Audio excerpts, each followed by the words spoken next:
Hello and welcome to the Digital Drop Podcast. I'm your host today. Isn't this great change of pace? My name is Andrew Perrin, and I've got a great panelist too here, Mr. Andrew Wall. How you doing today? Hey, how you doing? I'm just a guest on the show today. How you doing? Just a guest. It's great to see you. How are ya? What's it like to be in the guest spot? I like it. It's a Maybe lot less pressure. It this way. And we have Ross A. Dillon joining us today. What's up? What's up? Not a whole lot. Ready to dispel some myths. Yes. So the reason I'm hosting today is because I came up with the best topic ever. I always come up with the best topics for the show anyway. Dispelling some myths around content creators. So there's a whole bunch of stuff out there, and I see this all the time, watching live streamers, watching YouTubers in the comments, and talking to people who don't understand much about creators or want to be creators. Some of the things you guys think and some of the things you guys say are myths. So we're going to dispel those today. And I want to start with the myth that this is easy. This is easy. Anyone can do it. Look at all these people on YouTube. They're teenagers, they're kids, they're nobodies, and now they're famous. It must be easy. Guys, is it easy? Yeah, it's extremely easy. You'll be an instant star. Yeah, let's go ahead and tee things up. So I don't want this podcast to feel like we're lecturing you at all. And so I just kind of want to lay out some facts out there for you guys really quick so you understand what we're talking about. So we just did a recent podcast where we broke down, let's say, just gaming live streaming platforms as an example. It's not just gaming live streaming platforms, but right now there are 11 million live streamers that are active across Mixer, Facebook, all of these different platforms, right? And the reason why we're bringing this up is out of those 11 million, maybe 1,000 are actually doing it full time. And so your odds of actually, becoming a successful creator and the amount of work that's required just to be a gaming live streamer, as an example, is insanely high. And the odds of you actually accomplishing it are something similar to becoming like a rock star or a pop star or a famous Hollywood actor now.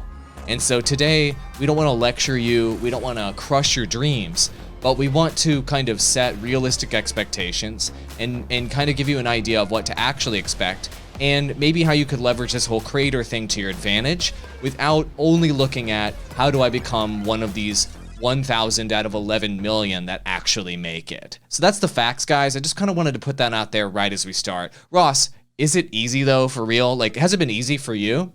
No, it's not easy at all. It's quite the opposite of easy. And but the good thing about it is you're going to learn a lot about yourself in the process, and you're going to learn about what you do consider easy and what you do consider hard. For instance, whatever you decide to do, if you decide to go the content route for gaming, makeup, whatever it may be, you are in turn then going to hate what you are doing at some point while you are doing it. And that may be the most difficult thing that you will come across. Am I wrong there? Yeah, no, you're right. I mean, we just did an episode where Perrin was talking in particular about how we're struggling to find games we are passionate about, for example. Be like, oh, boo-hoo, first world problems. But, imagine if it's your job and you're counting on all of the revenue from your gaming channel, from your YouTube channel to pay all of your bills. What happens? Sorry, I'm silencing my phone. My job is like, I want your attention now. I need to put that away. So imagine, this is your job. You quit your day job that you hated, and then now you're creating gaming videos on the internet, and you're making just enough to make a living. And then you wake up one day and you're like, damn, I don't want to go to work today. That's a pretty shitty feeling, right? You thought it was going to be fun forever, but it's not fun forever, right, Perrin? I mean, I know you felt this. Yeah, so that's actually another myth that I wanted to dispel, is that this is always going to be fun and exciting, because especially for like the gaming side, because it's like, hey, you're playing video games for a living. Isn't that what you've always dreamt of doing? Isn't it going to be fun, happy times 100% of the time? Hell no, it's not. The thing is, anytime you take something that you really like and turn it into a job, to a degree, it takes away some of the fun out of it, because now it's a job. Anytime you make anything into a job, it takes a little bit of fun out. And that doesn't mean that it's not fun. That doesn't mean that it's not a super cool job, because it is. But the myth is that it's always that way. And hard work is not always fun. Sometimes you have to grind it out. Sometimes you really have to do it, even though you really don't want to. That's being responsible. That's responsibility in a nutshell. And that's being an adult about it, that's being professional and treating it like a business. So I want to go really quick back to this is easy, because you hit something. Well, I don't want to discourage people from doing this by saying it's not easy. And honestly, us saying it's not easy shouldn't discourage you. You should do it particularly because it is a challenge, because then it's worth doing. But I see this comment, especially for gaming creators, where it's like, it's just them playing video games on a camera. Doesn't take any work. Doesn't take any skill. Anybody can do that. It's like, you are massively misunderstanding how much work goes into just doing just that. Just being able to play a video game effectively live in front of an audience. A lot of stuff goes into that. First of all, just having the right text set up. There's a lot that goes into that you aren't considering. Being on camera, there's a lot that goes into that you aren't considering. It is genuinely difficult to be on camera in an entertaining way in front of people who are not there. They're just not there. It's one thing to be doing a performance in front of an audience who's there. You can get the reaction. You can feed off of the reaction. That's what theater is. You don't have that. You only have the scrolling inhuman text telling you that there's other people there, but they aren't human beings. So your brain isn't necessarily making the connection for you. There is a lot, and that's just some of what goes behind it. There's so much more. And it's not as simple as just having a webcam, playing a video game. It's that easy. Anybody can do it, right? No, it's not that easy. And to be chalking it up to that shows how massively uneducated about the creator space that you are, if you're one of those people saying that. I imagine most people listening to this aren't the people saying that, though. Ross, what do you have? Ross, something's burning on your mind here, man. Oh, something's burning, Ross. Okay. I was laughing because you brought up the theater thing. And just the story, for example, I minored in theater and performing arts in college. Oh, really? I didn't know that. Yeah, I also performed stand-up comedy for a very long time. And when it was 2014, I went and actually tried to stream. And I'm sitting there playing these games, and I'm like, holy crap. I never talk when I actually play video games. I have no idea what to say. Playing video game playing video games, it's difficult still, but the biggest challenge that I found, and what made me have such a great appreciation for the gaming streamers who actually do it, is how entertaining they are for hours and hours on end, just by talking, not even including the game. So that's a whole nother world besides playing video games, is actually entertaining while you're doing it. Agreed. And if you look at the late night hosts that you see out there too, like Stephen Colbert, I love him. I watch his YouTube videos, his YouTube versions of his show now. He has been struggling greatly, and he's maybe one of the greatest on-camera hosts in the world currently. And he's struggling to be in his bathroom or on his porch talking to a camera. Like you can feel the awkwards, even from somebody like him who is, let's say top 10 best on-camera personalities in the world today. So this is definitely a myth. And just like anything else, on-camera entertainment, even doing this podcast like we are today, if you're wondering how we can speak about these topics as effectively as you can, it's because we've done hundreds and thousands of pieces of content delivering directly to our camera by ourselves in our bedroom. And the more we practice, the better we get. And the same thing will be the case for you. So anybody that says these sorts of things, they're generally obviously ignorant, and they're definitely way behind the times.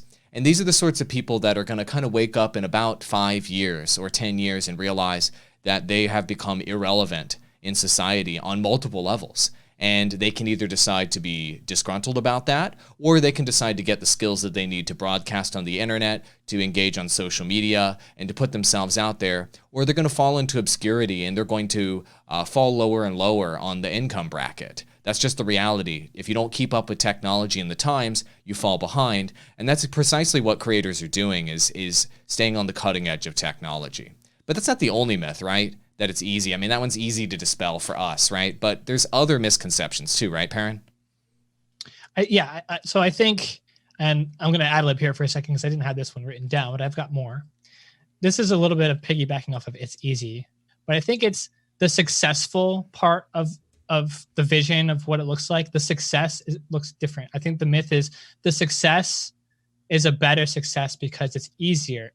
You have to do less.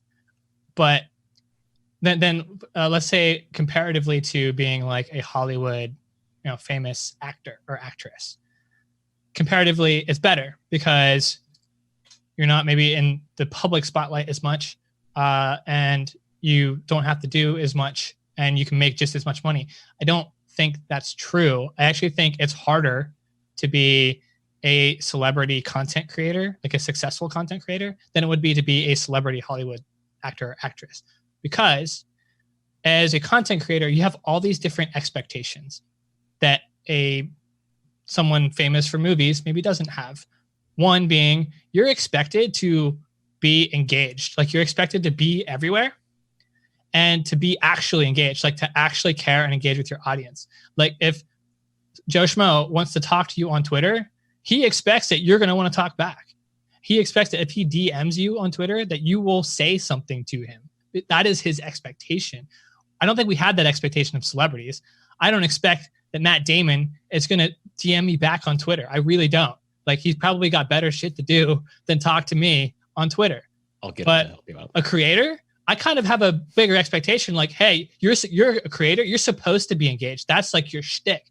So you should be replying back to me. We've got this expectation as viewers from content creators that all aspects of their lives are available to us at any point in time. We should have access to, like, behind the scenes through their Instagram to see what their life looks like. We should get to know everything about their significant other. And I understand we do this to celebrities to some degree, but I think there's a realistic expectation that celebrities aren't going to deliver, whereas content creators are supposed to. Yeah. So as a content creator, you have this huge challenge where your whole life becomes consumable by your fan base because they want access to all of it, and you're supposed to let them to be successful. That is much different than to say like Hollywood celebrity, where you can basically hire a social media person to handle that stuff, which I guess you can as a content creator too, but you can kind of put it at arm's length and live, normally you get like a huge mansion and kind of live in to some degree privacy from the rest of the world to avoid paparazzi and things like that. Not that I know what it's like to be a Hollywood successful person. I'm not, but I do think the expectations are different. And I think that they are more so on the end of content creator, which is interesting to look at it that way. It is, and it's old media versus new media. So traditional celebrities, let's say pop stars, movie stars, politicians, all these folks, you do get to see behind the scenes in their life, but they don't have to do any work to provide that information. And so that's the old media engine giving you all of that info through like tabloids and magazines and photographers and paparazzi.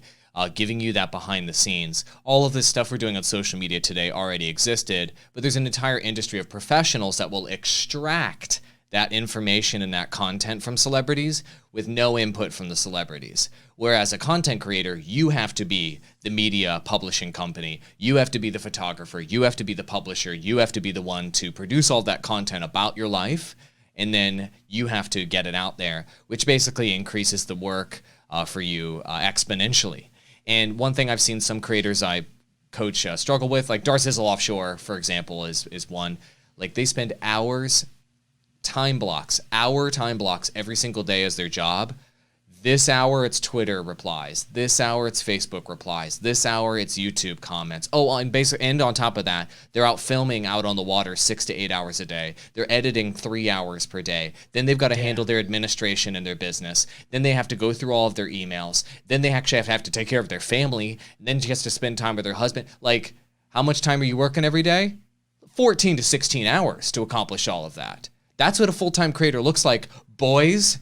You understand? Like, that's what the way their life actually is. I coach them and I talk to them about their life. It's real hard. I want you to know that. It's super duper hard, and they're probably working way harder than you. So it's just the reality of the situation. It's not kicking back and live streaming for 6 hours and then, like, boom, they go to the gym and they're drinking smoothies and everything's all good on Instagram. Like, they might stream for 6 hours and then they're editing for 3 hours, doing social for 3 hours, cramming in some food real quick so they can get their next post scheduled. They can get their thumbnails done. They can talk to their editor. Like, it's all day, every day. Grind, grind, grind. That's the reality. So this actually hits on another myth. We kind of covered it in our discussion here of dispelling it's easy. And the myth is content creation is all that matters. All you got to do is just create that content, just get it out there and just keep going. And then eventually you'll get to where you need to go. And that, like, is that true? Ross, is that true? Yeah, 100%. No. It's actually the sarcasm. Boom.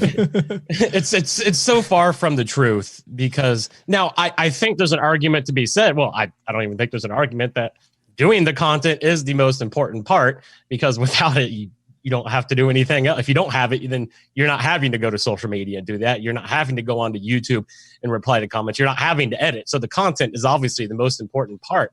But the fact that, you actually see creators, I've seen them. I know you have, and Perrin, obviously you have too, where they'll just do the content, upload it, and then, their social media consists of, and oh my God, if you're a creator, please stop doing this, hitting the share button on your YouTube page, where then it sends the tweet to your Facebook page and your Twitter that says, I just uploaded a video.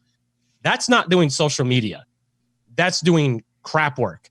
Don't do that. It's not effective. You actually have to go and put in the work on social media and actually reply, write good copy, and do that. So that's a huge myth that content creation is the only thing you have to do, and that everything else just falls into place. Yeah, I mean, once you make the video, actually distributing promotions, if you will, basically like pieces of content related to that video to talk about it. For some creators, that might require a 4-hour photo shoot to do a companion Instagram series and stories to go along with your video. For other creators, it might include, clipping 2 highlights from your live stream, editing those, uploading those into Twitter, scheduling those out to be released at a certain time. In any case, you're talking about, anywhere between 30 minutes to an hour to up to multiple hours just to do one piece of like companion content to go along with the video you released. When folks, some YouTubers will do videos talking about, their struggle to stay motivated or how tired they are, how the grind is wearing them out. And people are like, what are you talking about? All you release is like a 9-minute video talking about like, food you liked today. Like, how hard is that? Be like, yeah, this 9-minute video took me 14 hours to make if you add up all the other crap that goes behind making the video. And so everybody out there that's thinking like, does that actually sound awesome to you guys that want to go full-time as creators? Does 14 hours a day sound awesome to you? I mean, yeah, sure, the dream of making content and of being big and being popular sounds cool, and being able to quit your job sounds cool, but you might be able to work 8 hours to 9 hours per day with your current job. Do you really want to work 14? You really have to ask yourself that question. Maybe you don't. And if you don't want to work 14 hours a day, that is okay. You can do content creation on the side to help supplement your career, to help feed your passion, and to help make you happy and to fulfill you in different ways without going all in, because all in it's a huge commitment. It's a huge commitment. Yeah, and the funny thing is, a lot of people will say, 14 hours a day. Well, I can do that because I'll have the weekends off. Okay. No, you don't. You have to make content on the weekends. Are you kidding me? Yeah. How are you going to have content for Monday if you took the weekend off? How are you going to have content for the weekend if you're taking the weekend off? What are you talking about? You can't be silent on the weekend. Nope. What are you talking about? There is no day of rest when it comes to being a content creator. I think that kind of bleeds into another one, is this idea. It's a little bit different than it's easy. It's that anyone can be a content creator. I don't think that that's true. I think in terms of actually being a successful content creator, anybody can create content for one reason or another.